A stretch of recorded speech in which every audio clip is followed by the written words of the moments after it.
Hi, boys and girls. Welcome back. I hope you've enjoyed the Mary Pope Osborne series of books, Magic Tree House. I have. I've enjoyed reading them with you, and this will probably be the last one for this year. I hope you've been inspired to continue reading, as well as continuing all of the books that are in the Magic Tree House series. This book is one of her newer ones. It's number 30, Hurricane Heroes in Texas. I hope you enjoy. Here we go.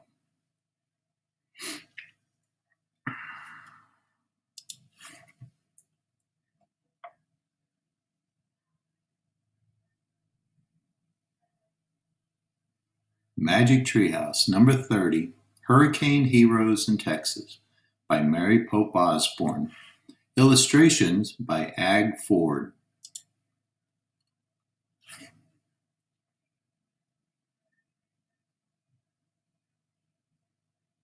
She dedicates this book to all volunteers and first responders who rush forward to help others. Table of Contents. Prologue. Chapter 1. Lone Star State. Chapter 2. Welcome to Galveston. Chapter 3. Seek High Ground. Chapter 4. The Flood. Chapter 5. Rose and Lily. Chapter 6. Escape. Chapter 7. A Safe Place. Chapter 8. Lighting the Way. Chapter 9. It's Gone. And finally, Chapter 10. Hurricane Heroes. She writes a letter. Dear reader, in the summer of 2017, I began writing a book about the most devastating hurricane in the history of the United States. It happened in Galveston, Texas in 1900. As I wrote about the monster hurricane, Texas was hit by another dangerous storm, Hurricane Harvey. Like Galveston, more than 100 years before, the people of Texas were slammed with powerful winds, record rainfall, and life-threatening floods. I could hardly believe it was all happening again, and just when I was writing this book. Both events were terrible disasters, but it is from tragedy that heroes rise. This book is inspired by the hope and courage of Texans. Signed, Mary Pope Osborne.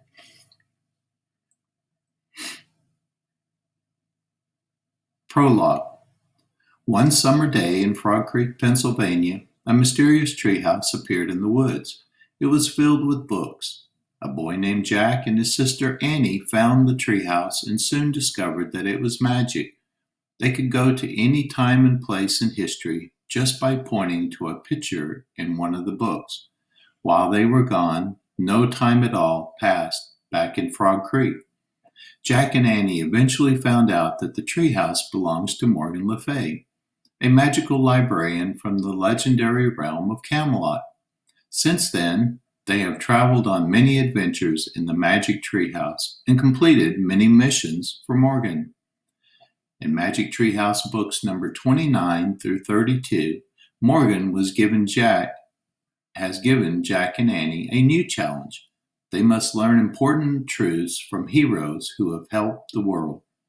On their last adventure, Jack and Annie learned a great lesson from baseball star Jackie Robinson. Now they are about to find out where Morgan will send them next. Lone Star State, Chapter 1.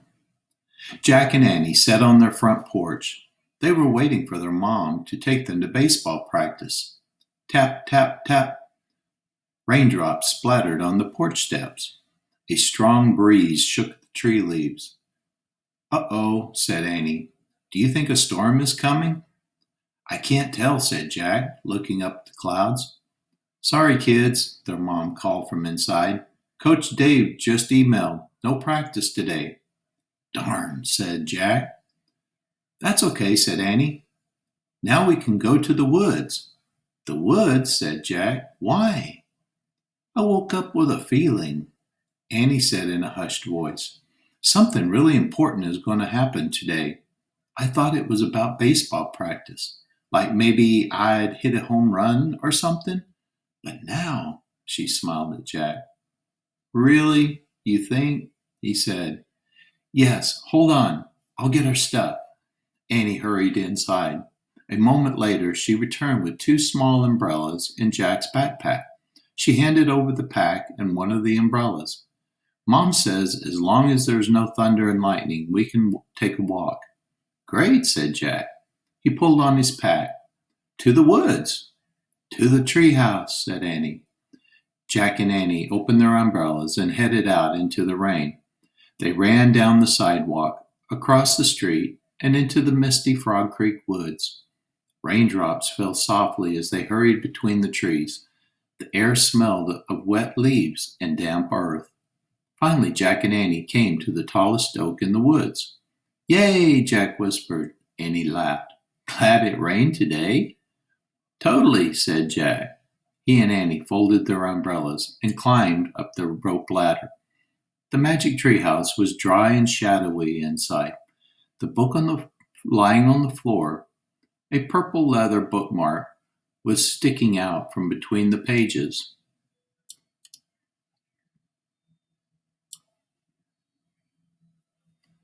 Lying on top of the book was a necklace. It had a thin gold chain and glass star. The star was no bigger than a penny. It gave off a soft yellow glow. Wow, a little star, said Annie. Picking up the necklace, I wonder what it's for. Yeah, and where are we going? Asked Jack. He picked up the book.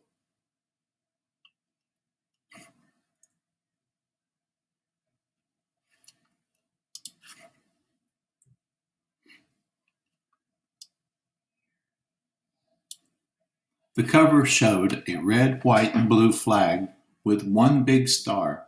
The title says, A History of Texas, the Lone Star State. Great, back to Texas, said Jack. I love Texas, said Annie. Remember when we met Slim and saved Dusty's colt? Yep, Jack said in a low voice. Annie laughed. Jack was imitating their cowboy friend Slim. Jack turned to the page with the purple bookmark. He and Annie looked at the old black and white photo of a city by the ocean. Galveston, Texas, read Annie. I've heard of that city. Me too, said Jack. Did Morgan leave us a note? I don't see one, said Annie. Is something written on the back of the bookmark? Jack turned the bookmark over. Yes, he said. Tiny writing was painted on the leather. He read aloud, The place you must go on this late summer day is an island in Texas between Gulf and Bay. We're here to help, is what you must say. Seek high ground now. Do not delay. Jack looked up. Why do people need help? He asked. And why should they seek high ground? Good question, said Annie. Keep reading. Jack read the next part. For those in the dark, adrift and astray, a single bright star can show them the way. So this must explain this, said Annie. She held up the necklace with a star. But it's so small, said Jack, and it's not really bright. How can it show the way to anything? Go on, read the last part, said Annie.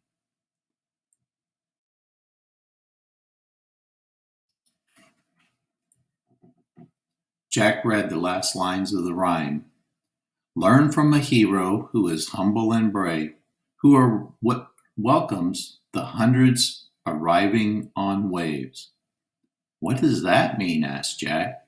I don't know, said Annie. Let's go to Texas and find out all the answers.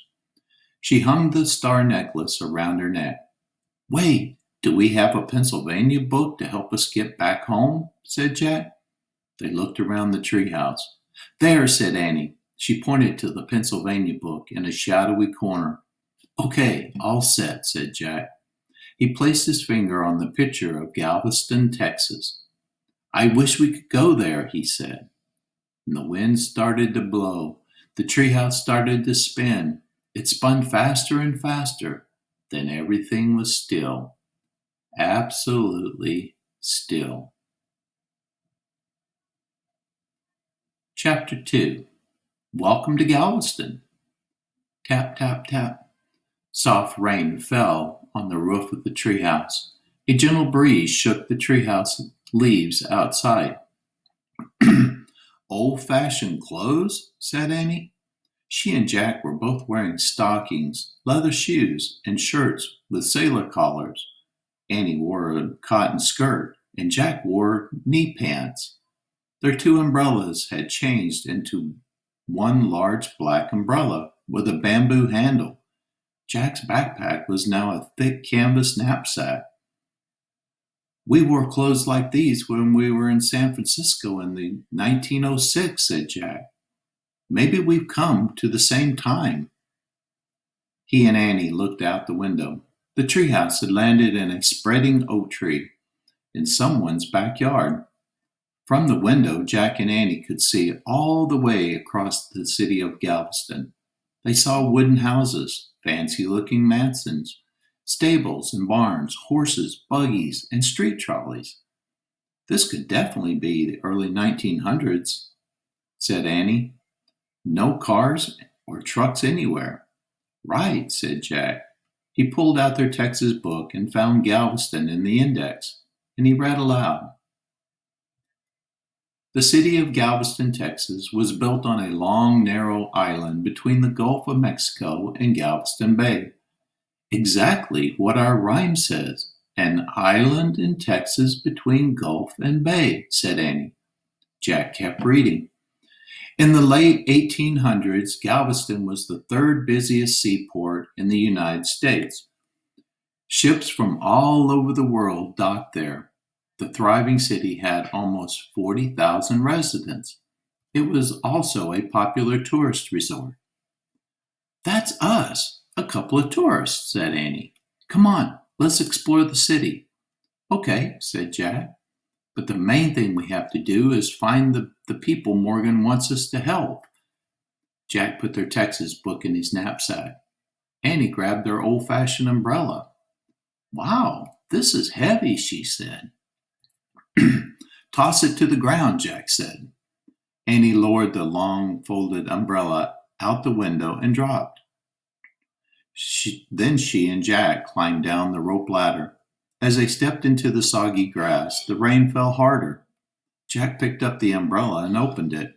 It was heavy and awkward, but its black canopy easily covered both of them. "Hey, people are home in their house," said Annie. "Hear them?" Not far from the oak tree was a blue house with a wide front porch. It was set about 5 feet off the ground on brick pillars. From an open window came the cries of a baby, and then a woman's voice singing.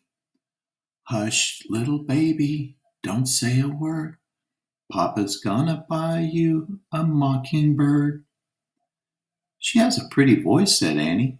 "Yeah, but let's hurry out of her yard before she discovers us." "And the treehouse," said Jack. Holding the huge umbrella over them, Jack walked with Annie to the gate of an iron fence. Then they slipped out of the yard onto the street. "Look, we're on Avenue L," said Jack, pointing to a street sign. "Then it's time to get back to the house. We'll need to come back here." "Got it," said Annie. Blue house, iron fence, Avenue L. Rain pelted their umbrella as Jack and Annie started down the avenue. The street was lined with spreading oaks and wooden houses. Nearly all the houses had wide front porches and were set up on brick pillars. Small children were playing in rain puddles. A gust of wind nearly ripped the umbrella out of Jack's hands. The wind blew the rain sideways, soaking their clothes. A horse and buggy clattered past, and mud splattered their shoes and stockings. "Yikes! Let's get inside somewhere," said Annie. "Good idea," said Jack. So Jack and Annie walked faster until they turned the corner of Avenue L and 25th Street. Headed down 25th, they passed a blacksmith shop, a shoemaker, and a hat maker. Annie stopped in front of the Lone Star Cafe. "Should we go in there?" she said. "Yes," said Jack, and he closed their huge umbrella. A bell jingled over the door as Jack and Annie entered the crowded cafe. The warm, damp room smelled of coffee and bacon. Jack and Annie sat at the table near a rain-streaked window. They watched others hurry into the cafe. Men in cowboy hats and suits, and women in flowered bonnets and long skirts. Everyone seemed cheerful as they shook the rain from their umbrellas and hats. "So who exactly are we supposed to help in Galveston?" said Jack. "And where's high ground?" "I'll ask," said Annie. She turned to a gray-haired couple at the table next to them. "Excuse me, where is high ground in Galveston?" "High ground is the way, missy." "Is that way, missy," said the elder man, pointing to the right. "We call it uptown." "The lowest ground is along the Strand," said the woman in a squeaky voice. She pointed to the left. "It's the street that runs beside the Gulf." "But that's a funny question. You're not from here, are you?" "No, we're tourists from Pennsylvania," said Annie. "Well, welcome to Galveston," said the woman. "Thanks," said Annie. She turned back to Jack. "One question answered." "Good, but we have more," he said. He pulled out their Texas book and read softly to Annie. By the end of the 1800s, many considered the island city of Galveston to be the leading city in Texas. Its ports were filled with ships. Its hotels and restaurants were filled with tourists. Its neighborhoods had nice homes and schools. The city seemed to have everything. "Sounds like a great place," said Annie. Jack kept reading. But one day, all that changed. "Uh-oh," said Annie. Jack read on. On September 8, 1900, Galveston suffered the worst natural disaster in U.S. history. A deadly storm, later known as the Great Galveston Hurricane, swept across the island. "Oh, man," said Jack. A scary thought came to him. His heart started to pound. "What's today's date?" he asked. Annie turned back to the couple. "Excuse me again. Do you know today's date?" she asked. "September the 8th, the woman said with a friendly smile. 1900? Jack asked. "Why, yes. You didn't know that?" the woman asked. Jack just shrugged. His mouth was suddenly so dry he could hardly speak. He looked back at Annie. Her eyes were huge. "We just got here in time," Annie whispered. "Right," said Jack, "for the worst natural disaster in U.S. history." Chapter 3. Seek high ground. "It doesn't look like a day for a huge disaster," said Annie. Outside the cafe, people were clinging to their wind-blown umbrellas, but no one looked scared. Some even laughed as a man chased his cowboy hat down the sidewalk. At the cafe corner, a policeman was eating a sandwich and joking with a waitress. He didn't seem worried at all. No one seemed worried. Customers were cheerfully chattering with each other or reading newspapers. "What does the newspaper say?" asked Annie. "I'll check," said Jack. He jumped up and grabbed a copy of the Galveston Daily News from the empty table. He sat back down and scanned the front page.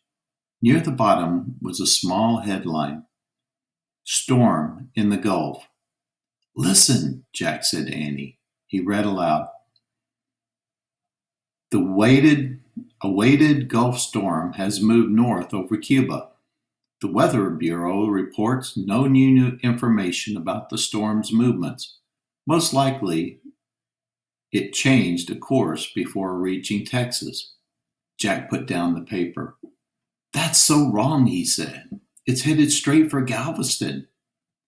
"I don't get it," said Annie. Why doesn't the Weather Bureau know that a terrible hurricane is coming?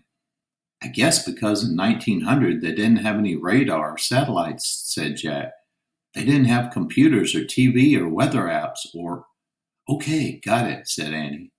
Jack picked up their book again. His heart was racing as he read aloud.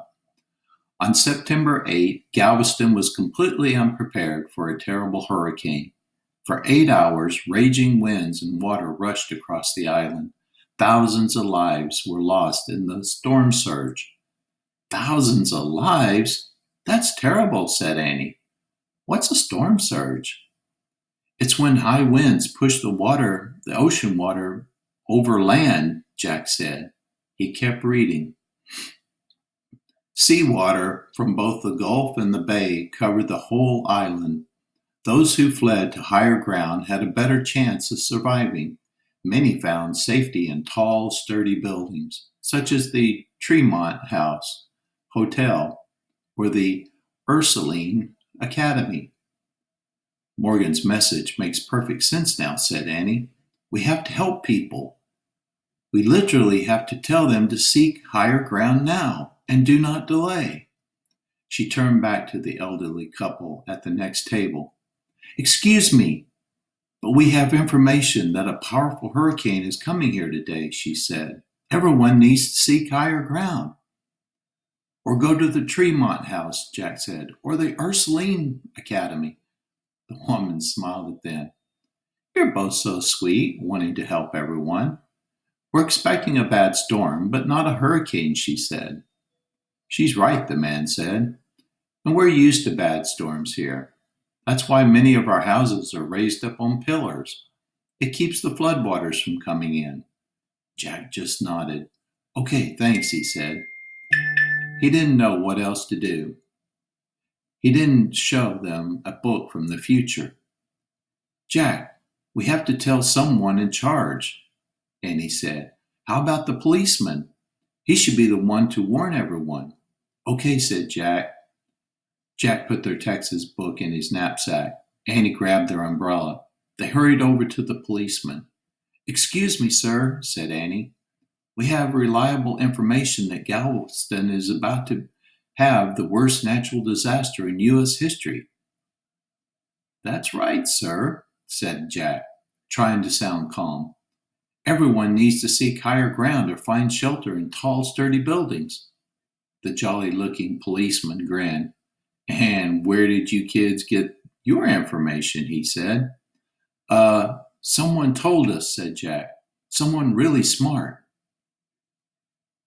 Well, shame on them for scaring you, the policeman said. I spoke to our local weatherman this morning. He said there's not going to have that we're going to have strong winds and some bad rain, but nothing more. But he's wrong, sir, said Annie. We're telling you the facts. I don't want you to worry, little girl, the policeman said kindly. Why don't you go have some fun with all the young folks down on the Strand? They're having a grand time watching the big waves roll in.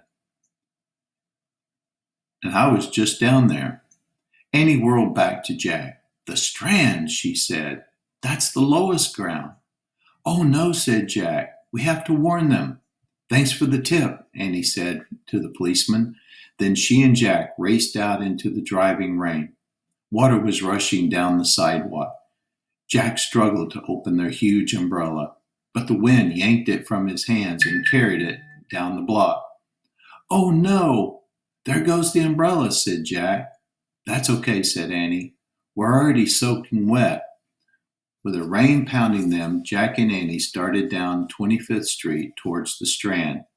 The storm's getting bad, shouted Annie. And it's going to get a lot worse, said Jack. The wind pushed them down the street to the waterfront. Clam shacks, candy stores, gift shops lined the boardwalk along the Strand. A crowd of sightseers, young and old, stood on the beach, cheering the huge waves. The waves hit the long pier, and seawater shot into the air. The water splashed against the bathhouses on the pier. Then swimmers changed their clothes in sunny weather. Jack and Annie dashed across the strand to the beach. "Listen, everyone," shouted Annie. "You're all in danger. A huge storm surge is coming. Leave the beach." "Run to high ground," shouted Jack. "Now, now." "Uptown," yelled Annie. "Go uptown, now." Jack and Annie both yelled as loud as they could, but no one seemed to hear them over the roar of the waves. Jack moved closer to the crowd. "Listen, listen, everyone," he yelled. "A terrible storm is coming, the worst natural disaster in U.S. history." "Jack," Annie screamed. "Jack, look! The storm surge!" Jack turned around. Out of the sea, the waves were gigantic. The storm surge had begun. Chapter 4. The Flood. The giant waves slammed over the pier. They completely destroyed the bathhouses. Their broken wooden planks crashed into the sea. The people on the beach screamed. They tried to flee from the incoming waves. Jack and Annie ran with a crowd of people across the strand to the boardwalk. The surging waves rolled after them. Seawater swept over the beach and across the strand. It covered the boardwalk and flooded the shops. Jack and Annie began wading with the crowd up 25th Street. The water was knee-deep and rising fast. People rushed out of flooded stores and houses. They carried pets, children, and suitcases. They joined the others heading towards higher ground. Jack saw a toddler slip from a man's shoulders into the churning seawater. Jack grabbed the boy and pulled him out of the water. "Thank you," the boy's father cried. "Are you alone? Do you need help?" "No thanks," shouted Jack. "Buddy! Bailey!" a girl screamed. Their two small dogs had slipped out of the basket. Jack and Annie swooped up the dogs before the water could sweep them away. They carried them back to the girl. "Thank you," she cried as they handed her the trembling dogs. "Help!" someone yelled. An old man was clinging to a lamppost, fighting the wind. Jack and Annie each put an arm around him. He pointed to a young woman, and Jack and Annie helped him wade through the water to her. "Thank you," the woman yelled. "Do you need help?" "We're fine," said Annie. Jack and Annie forged on through wind, rain, and rising seawater, helping anyone they could. Roof shingles and tiles flew off houses. Shutters flew off windows. A fierce gust of wind knocked Jack and Annie over. They almost fell into the floodwater. They struggled to get back on their feet, and then they fell again. They got back up again. They used all their strength to keep moving. The street was like a river now. The seawater was above their waist and still rising. "Avenue L," shouted Jack, pointing to a sign. "That's where the treehouse is. It's a safe place to be for now." "Okay," said Annie. "We can climb up and figure out how to be more helpful." As others kept moving up 25th Street, Jack and Annie turned it onto Avenue L. The avenue was flooded now, too. They pushed past barrels, boards, and branches. Wreckage floated everywhere. "There's the fence," said Annie. The top of the iron fence barely showed above the floodwater. The blue house was still standing. The tree house was still in the oak tree. Jack and Annie hauled themselves over to the iron fence and swam towards the oak. They grabbed low branches and clung to them. Jack looked around. The rope ladder was missing. "It's up there," said Annie. The wind had blown the ladder over a branch. It was much too high to reach. As Jack and Annie clung to the tree, lightning flashed in the sky. Thunder boomed. More wreckage floated past. Shingles, shutters, fence posts. A big wooden door crashed into the tree trunk, barely missing Jack and Annie. "We've got to get away from here," yelled Jack, "before we get hit by lightning or something crushes us." "Look, someone's waving," cried Annie, from the porch of the blue house. A tall, thin woman was calling for them to her dry porch. The woman held up a coil of rope. She beckoned to Jack and Annie and shouted. Jack couldn't understand her words. She wants to help us," said Annie. She waved back at the woman. The woman threw the rope out to them. The end floated on the water near the oak tree. Annie plunged into the floodwaters. Jack followed. They both grabbed the rope. The water was up to their necks. They held the rope tightly to keep them from being swept away by the current. The woman on the porch pulled them towards the house. Hanging on to the rope, Jack and Annie slowly plowed through the water, and then they reached the steps. They dragged themselves up to the porch. The woman dropped the rope and opened their front door. "Come in," she cried. She pulled Jack and Annie into their house, and then she slammed the door against the storm.